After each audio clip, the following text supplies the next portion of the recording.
네, 여러분 방금 중국과의 경기가 1대 0으로 끝이 났습니다.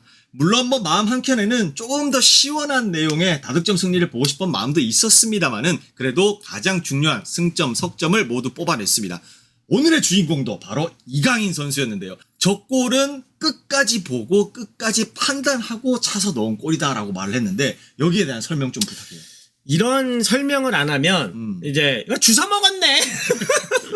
아이 뭐 아주 일부의 분들은 아주 뭐, 일부의 분들은 주워 먹었어라고 얘기할 수 있습니다. 네네. 하지만 마지막 이강인 선수의 슈팅에 대한 동작, 모션 그리고 들어오면서 시야적인 확인까지 제가 쭉 상황을 보면서 확실하게 그런 상황이지만 모든 것을 계산하고 운에 맡기지 않고 자신의 판단과 본 것 그리고 실력에 의존해서 정확하게 골을 만들어냈다라는 게 저의 생각이기 때문에 분명히 이강인 선수가 볼을 도달할 때 그 도움닫기를 하는 공간 아주 짧지만 정말 1초도 안 될까요? 1초 정도 될까요? 그 사이에 발생되는 순간에도 이강인 선수가 평소에 갖고 있는 좋은 습관, 늘 볼을 받기 전에, 볼을 차기 전에 공간을 보고 골대를 확인하고 골키퍼에 대한 위치, 수비에 대한 위치 모든 것을 확인한 다음에 정확하게 인사이드로 밀어넣는 이강인 선수의 슈팅이었고 골이었는데 이거는 그냥 나올 수 없는 거예요. 어렸을 때부터 좋은 습관을 가지고 플레이를 했고 철저하게 자신이 계획하고 계산해서 그것들을 확인해서 실행된 골이기 때문에 조금 더 뭐 난이도는 그렇게 높지 않다라고 볼 수 있겠지만 그 과정에 있어서만큼은 정말 완벽하게 계획돼 있었다라는 게 저의 판단입니다. 이런 좋은 습관이 없는 공격수였다면 단순히 볼로 빠르게 뛰어가서 그냥 강한 슈팅으로도 연결을 했고 그럴 슈팅은 사실 운에 좌우되는 뭐 골키퍼 정면으로 갈 수 있는 부분이고 그런 확률 자체를 없애버리는 이강인 선수의 좋은 습관이 만들어낸 굉장히 고차원적인 골이다. 박스 안에 들어가면 선수가 어떻게 되냐면요. 굉장히 흥분 상태에 들어가게 되고 상황에 대한 판단이라든지 인지가 굉장히 안 될 때가 많아요. 좀 급해지는구나. 그치. 급해지고 그러다 보니까 고개가 들리지 않고 그거는 대표 선수도 마찬가지인데 이강인 선수의 골 장면도 마찬가지로 굉장히 다급한 상황이었고 수비수가 달려들 수 있는 상황이었기 때문에 하지만 그런 상황에서도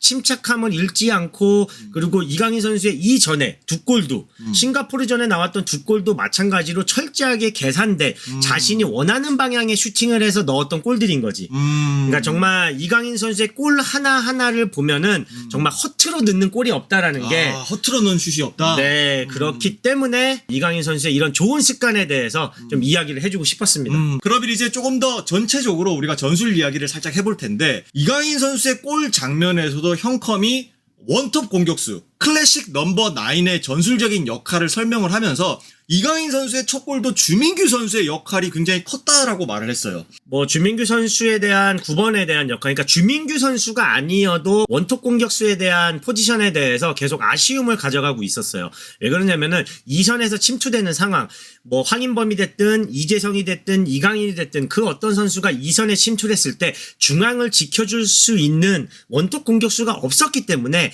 뒤에 있는 투 센터백이 그 이선에서 침투하는 선수들에 대한 커버 역할을 계속해서 해주고 있었어요.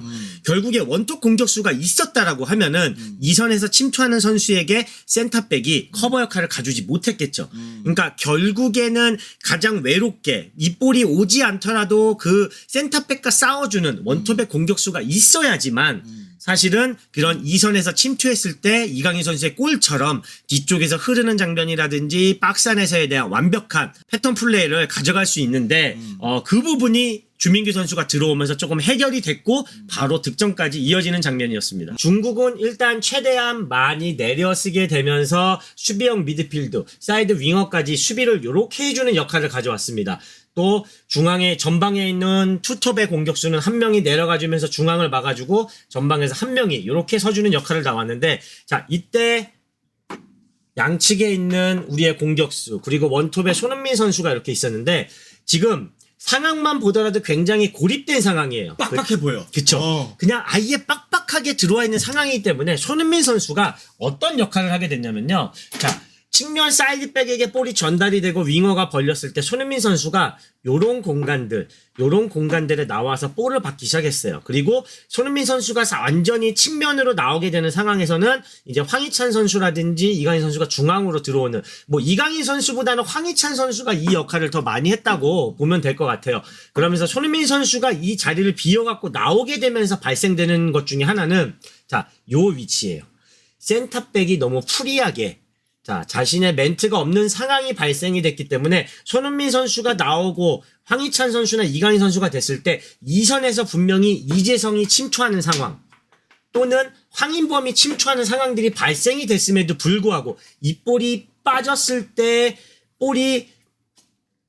이 볼이 손흥민 선수가 끌고 나오면서 이 볼이 이선으로 침투가 되는 상황에서 이 볼에 대한 디커버를 센터백이 미리 나와서 수비에 대한 지점을 선정을 할 수 있었던, 그래서 전반전에 박스 안에서 한국이 잘 가져가고 있는 컷백에 대한 시도라든지 이것들이 많이 무산이 됐던 이유가 결국에는 센터백이 자유로워지면서 양쪽에 대한 공간에 대한 커버를 자유롭게 가져갈 수 있었다라는 거죠. 만약에 손흥민 선수가 됐던 그 어떤 선수가 됐던 중앙에서 지켜주는 선수가 만약에 발생이 됐을 때 이선에서 침투가 되는 상황에 있어서 이거에 대한 커버를 나온다라고 하면 이 볼이 이렇게 전달이 될 수 있겠죠. 그렇기 때문에 커버를 나오지 못하고 그러면서 이 선수가 완벽하게 정면을 바라보면서 이유에 대한 침투 역할을 가져갔어야 되는데 중앙에 아무도 없는 상황이었기 때문에 1에서 2, 3이 추가가 돼야 되는데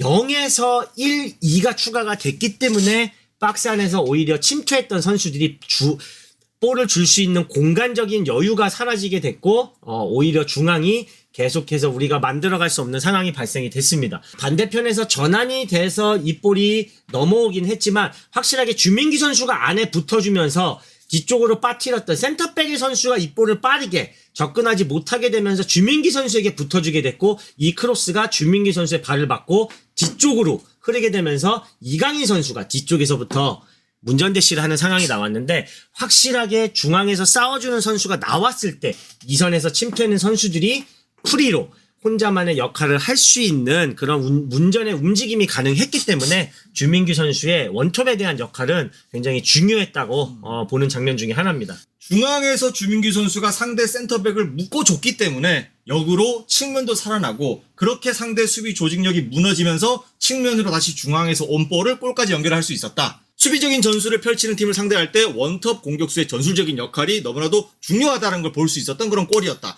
이렇게 정리를 할 수 있겠고요. 그리고 오늘 이런 전술적인 분석을 떠나서 저는 사실 중국 축구에 좀 충격을 받았어요. 우리가 역습 축구라고 한다면은 그거 뭡니까? 사실 수비에 더 큰 비중을 두지만 그래도 이기기 위한 축구를 하는 게 역습 축구거든요. 어떻게 보면은 상대와의 실력 차이를 인정하고 그래도 우리가 이기기 위한 현실적인 전술이라고도 할 수 있어요. 근데 오늘 중국은 역습 축구를 한 게 아니에요. 오늘 중국은 더 적게 실점하고 더 안 쪽팔리게 지는 축구를 했단 말이에요. 이기기 위한 의도가 없었어요. 실점 이후에도 꾸준히 수비적인 스탠스를 가져가거나 전술적인 부분들을 가져가는 걸 보면은 그냥 더 적게 실점하기 위한 노력만을 했지 이기기 위한 부분들은 전혀 없었어요. 이거는 사실 국가대표팀 입장에서는 자존심적으로도 허락돼야 되는 부분이 아닌데 그걸 보면서 저는 중국 축구 발전하려면은 생각보다 더 오래 걸리겠구나. 이런 생각을 했거든요. 근데 나는 실망하지 않았어. 왜? 뭐 기대가 있어야 실망하지. 저는 실망하지 않았어요. 역시 너희들은 역시 오히려 나를 실망시키지 않았어. 또 하나 쇼크 받은 거. 이건 사실 좀 여러 번 이미 나온 부분들이긴 하지만 어이없는 반칙들 있잖아. 뻔히 볼을 보고 들어가는 게 아니라 그냥 반칙을 하기 위한 반칙들 있잖아. 그런 걸 봤을 때도 사실 얘네 진짜 발전하려면 오래 걸리겠다. 그거는 사실 축구 선수로서 어떻게 보면은 참 쪽팔릴 수도 있는 건데 어쨌든 경기가 끝났을 때 좀 여러 가지 생각을 들게 하는 중국전이었습니다. 댓글로 여러분들은 이번 경기를 어떻게 보셨는지 많이 남겨주시고요. 그 와중에 이강인 선수 오늘도 정말 멋진 활약 너무나도 자랑스럽고 너무나도 멋졌습니다.